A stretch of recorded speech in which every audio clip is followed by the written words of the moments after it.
យកទេអ្វីនឹងគុណគ្រាប់បាញ់ទេដឹងបាទដឹងហើយគ្រាន់តែលោលេងផងមិនបានខ្ញុំសូមនឹងសម្ដីគុណទៅហើយអរគុណហើយខ្ញុំមិនទាន់ចម្រាក់បញ្ជីជាមួយនឹងឯងទេថ្ងៃនេះមានបំណងធ្វើបាបខ្ញុំនឹងលោកបន្លត់ច្បាស់ទេមិនបានមានបំណងទេមកពីផ្លូវប្រលាក់ពិតមែនហើយញ៉ាំទុកសិនចាថាមិនต้องរៀនខាត់មិនទេកាត់ទុករឿងអីសូមស្ដីក៏ដូចជាជំរាបសួរអ្នកទាំងអស់គ្នាក៏ដូចជាជំរាបសួរលោកគ្រូដែលកំពុងតែស្ដាប់វីដេអូនេះខ្ញុំបាទមុនសិលងជាសិស្សថ្នាក់ទី9អាននៃសាលាវិទ្យាល័យកណ្ដាលហង្សាចរិយាកម្មដោយអ្នកទាំងអស់គ្នាបានឃើញនៅ trailer នៅតាមវីដេអូហើយតែអ្នកទាំងអស់គ្នាអាចទេបានទេហើយថ្ងៃនេះខ្ញុំមកនិយាយអំពីអ្វី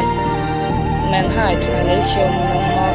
លើកអត្ថបទមួយដែលទាក់ទងទៅនឹងរឿងកលាបៃលិនដែលយើងបានសិក្សារួចមកហើយតែមានអ្នកអានឬអ្នកស្ដាប់មួយចំនួនបានបញ្ចេញមតិថាចូលចិត្តក្នុងរឿងកលាបៃលិនគឺជាយុវជនថ្លៃថ្នូរបងប្អូនរីករាយសម្រាប់ដូចតទៅរឿងកលាបៃលិនគឺជាអក្សរសិល្ប៍បែបប្រឡំលោមដែលនិពន្ធដោយលោកញឹកថានៅក្នុងសម័យអាណានិគមនិយមបារាំងក្រោយពីបានសិក្សារឿងនេះចប់មានមតិមួយចំនួនបានលើកឡើងថាចៅចិត្តនៅក្នុងរឿង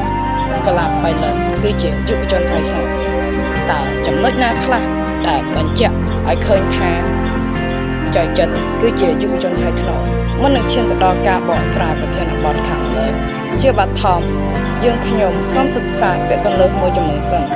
ទៅតាមវចនានុក្រមរបស់ព្រះសង្ឃរាជជួនណាវៈយុវជនថ្លៃថ្នូរយុវជនថ្លៃថ្នូរគឺជាយុវជនដែលមានកិត្តិយសមានតម្លៃខ្ពស់ធ្វើឲ្យអ្នកដទៃទុកចិត្តស្រឡាញ់រាប់អានហើយចាត់ទុកជាមនុស្សត្រឹមត្រូវចំពោះអតិប្រធានខាងលើមានន័យថាចៅចិត្តក្នុងរឿងកលាបៃលិនជាយុវជនមួយរូបដែលមាន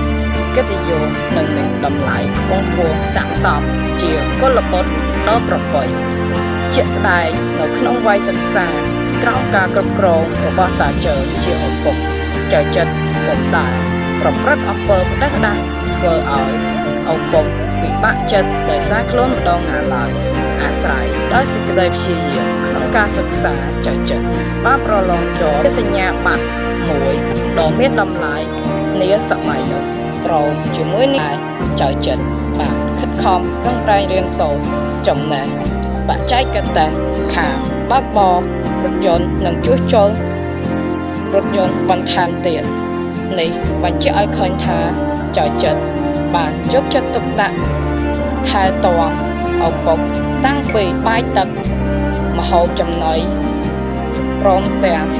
ទៅអញ្ជើញគ្រូពេទ្យមកព្យាបាលថែមទៀតផងជាពិសេសទៀតក្រោយពេលតាជើចែកឋានទៅចៅចិត្តបានរៀបចំធ្វើបុណ្យឲ្យឪពុកតាមទំនៀមទម្លាប់ប្រពៃណីជាតិយើងនេះបញ្ជាក់ថាចៅចិត្តជាកូនកតញ្ញូមួយរូបដែលបានបំពេញកាតព្វកិច្ចសងគុណឪពុកទៅតាមលទ្ធភាពរបស់ខ្លួនក្រោយពេលតែឪពុកស្លាប់ទៅចៅចិត្តពុំអស់សង្ឃឹមក្នុងជីវិតឡើយគ្រប់កលៈទេសៈចៅចិត្តយកបណ្ដាំអត្តហេតុអត្តនាទាថារបស់ឪពុកមកអនុវត្តជានិច្ចពោលគឺបានពឹងផ្អែកលើសមត្ថភាពរបស់ខ្លួនចំពោះបញ្ហាការងារវិញចៅចិត្តពុំមានការរើសអើងឬប្រកាន់ថាការងារនោះតូចទាបការងារនោះថ្លៃថ្នូរឡើយពិតមែនតែចៅចិត្តគេមានចំណេះវិជ្ជាកម្រិតវប្បធម៌ទូទៅយ៉ាងបង្គួរប៉ុន្តែចៅចិត្តបានសម្រេចចិត្តចូលធ្វើការជាកម្មករជីកត្បូងនៅផ្ទះលោករួងរតនសម្បត្តិដោយមិនគិតថាការងារនោះតូចក្តីឡើយក្នុងឋានៈជាកម្មករជីកត្បូងចៅចិត្តបានយកចិត្តទុកដាក់បំពេញភារកិច្ចរបស់ខ្លួនបានល្អដោយមិនទាមទារការឈប់សម្រាកថ្ងៃអាទិត្យថ្ងៃបុណ្យឡើយទោះបីការងារនោះលំបាកធ្ងន់ធ្ងរប្រឡាក់ភក់ហាថ្ងៃហាភ្លៀងហាខ្យល់ក៏ដោយក៏ចៅចិត្ត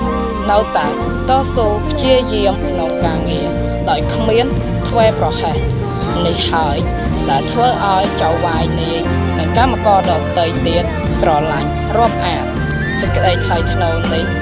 គឺជាកិត្តិយសមួយដែលចៅចិនទទួលបានព្រោះកម្មករទាំងអស់នោះ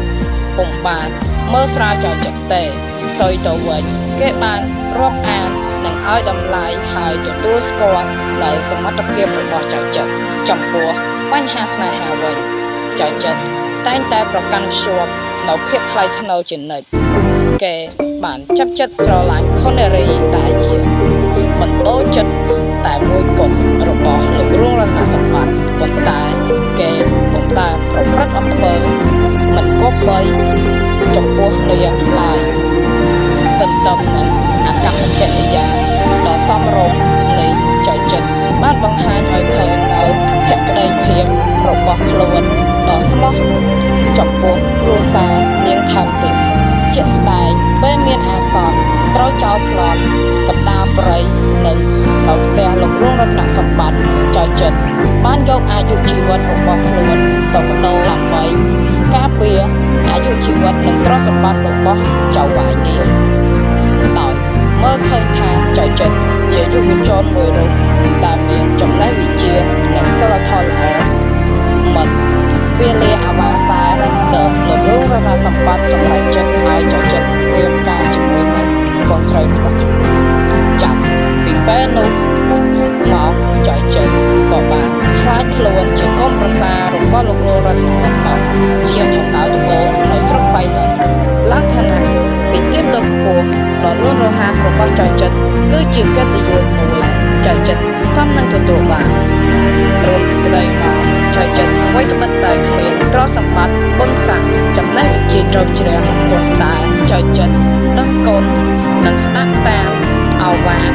ឪពុកមិនរើសអើងការងារមិនពៀលលាអាវាសាមិនរំលោភសិទ្ធិនារីភេទ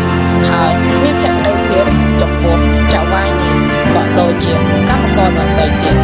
គុណសម្បត្តិនេះបញ្ជាក់ថាចៅចិនជាយុវជនថ្លៃថ្នូរពិតប្រាកដមែនសរុបសេចក្តីមកការបង្ហាញខាងលើយ៉ាងវាតម្លៃថាចៅចិនជាយុវជនថ្លៃថ្នូរមួយរូបដែលចេះសាងខ្លួនឯងដោយឈរលើចំណេះវិជ្ជាជ្រៅជ្រះនិងសិលធម៌ល្អឲ្យក្លាយជាមនុស្សដែលគេគោរពស្រឡាញ់រាប់អានគ្រប់គ្នាអាស្រ័យហេតុនេះយុវជននិងយុវនារីទាំងឡាយគប្បីខិតខំប្រឹងប្រែងរៀនសូត្របង្កើតចំណេះដឹងនិងកសាងខ្លួនឲ្យសមជាបុរសល្អហើយជៀសវាងអំពើណាដែលមិនថ្លៃថ្នូរហើយប្រព្រឹត្តនៅអំពើថ្លៃថ្នូរទៅប្រទេសយើងរីកចម្រើនជឿនលឿនបាទជាទីបញ្ចប់សម្រាប់មុនស្លងសូមជម្រាបលាអ្នកទាំងអស់គ្នា